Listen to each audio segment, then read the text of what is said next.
दोस्तों, आज हम लेकर आए हैं अनमोल मोहब्बत भाग 3। पिछले भाग में आपने पढ़ा रितिका अपने कॉलेज जाती है और वहाँ पर उसकी मुलाकात उसके बचपन के दोस्त कार्तिक से होती है।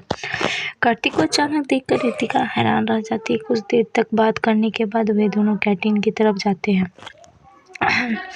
अब आगे कैंटीन में पहुंचकर कार्तिक ने रितिका से पूछा कि वह क्या खाएगी, तो रितिका ने सैंडविच और कॉफ़ी का ऑर्डर करने को बोल दिया। कार्तिक ने वेटर को ऑर्डर दिया और रितिका के साथ एक टेबल के पास बैठ गया। कार्तिक, और बताओ रितिका, क्या चल रहा है और तुम अचानक से कहाँ गायब हो गई थी? रितिका, वो दरअसल पापा ने इस शहर में कपड़े की दुकान खोल ली है, तो हम सब गांव से यहाँ आ गए हैं। फिर मैंने बाकी की पढ़ाई यहीं से की। कार्तिक को यार ये बार बता तो देती। रितिका कार्तिक को क्या बताती कि वह खुद उससे दूर रहना चाहती थी, क्योंकि उसे प्यार हो गया था कार्तिक से, और इसीलिए उसने कार्तिक से दूर रहना बेहतर समझा, क्योंकि उसके लिए उसके मम्मी पापा के सपने सबसे ज़्यादा मायने रखते थे। वह नहीं चाहते थे कि उसका ध्यान पढ़ाई से हटे। रितिका, हम इतना वक्त ही नहीं मिला, सब जल्दी में जल्दी हो गया। कार्तिक, अच्छा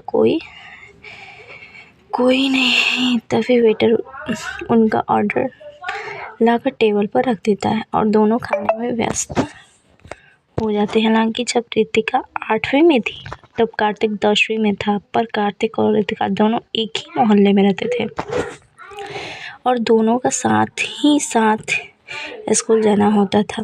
बस इसी वजह से दोनों में दोस्ती हो गई, और वो भी पक्की वाली। इसी बीच कब रितिका को कार्तिक से प्यार हो गया, उसे खुद नहीं पता चला।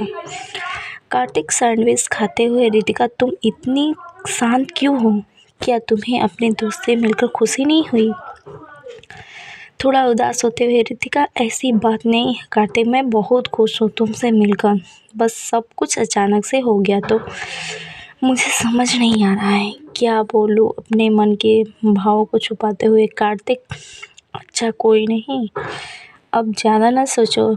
ऐसी गुमसुम रितिका मुझे अच्छी नहीं लगती। मुझे तो मेरी वह चुलबुली रितिका चाहिए जो मेरे हिस्से की सैंडविच भी खा जाती थी।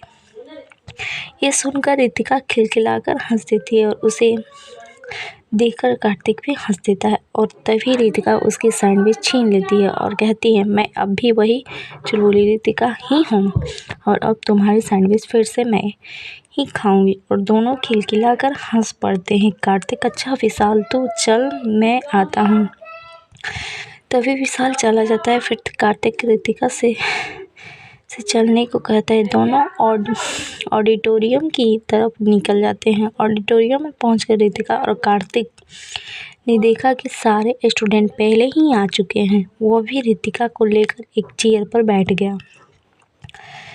थोड़ी देर में प्रिंसिपल और सारे टीचर भी आ गए। बारी बारी से सबको इंट्रोड्यूस कराया गया। इस सब में लगभग 2 घंटे लग गए। फिर सब बाहर आ गए, कोई कैंटीन में तो कोई क्लासरूम में, तो कोई स्टूडेंट गार्डन में चले गए।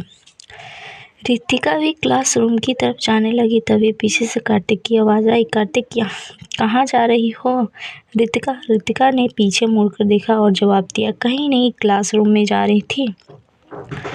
पहला दिन है और मेरा कोई फ्रेंड भी नहीं है, तो बोर हो रही थी। रितिका ने थोड़ा उदास होकर कहा, कार्तिक, अरे किसने कहा कि कोई फ्रेंड नहीं है, मैं भी तो हूँ यहाँ। ये सुनकर रितिका मुस्कुरा दी। कार्तिक, चलो गार्डन में चलते हैं, वहीं बैठकर आराम से बात करते हैं। इतने सालों बाद मिली हो तुम, मुझसे बहुत सारी बातें करनी है तुमसे। रितिका ने मुस्कुराकर हमें सर हिलाया और दोनों गार्डन की तरफ चले गए।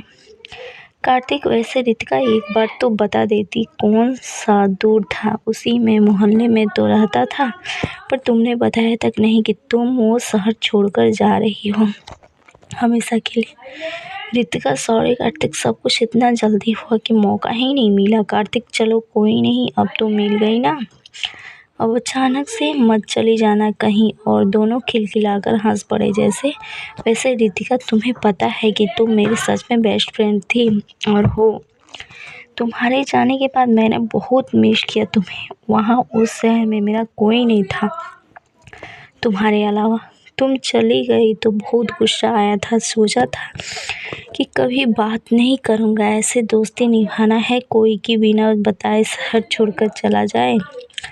चहलकदमी करते हुए कार्तिक ने रितिका से कहा। रितिका को यह सुनकर बहुत दुख हुआ और पछतावा भी कि उसकी वजह से कार्तिक हर्ट हुआ। Ritika, I am sorry Kartik, सच में सब जल्दबाजी में हो गया। पापा ने कहा कि हमें आज ही यह शहर छोड़कर जाना है और दूसरे शहर में उन्होंने अपना बिजनेस स्टार्ट कर दिया है।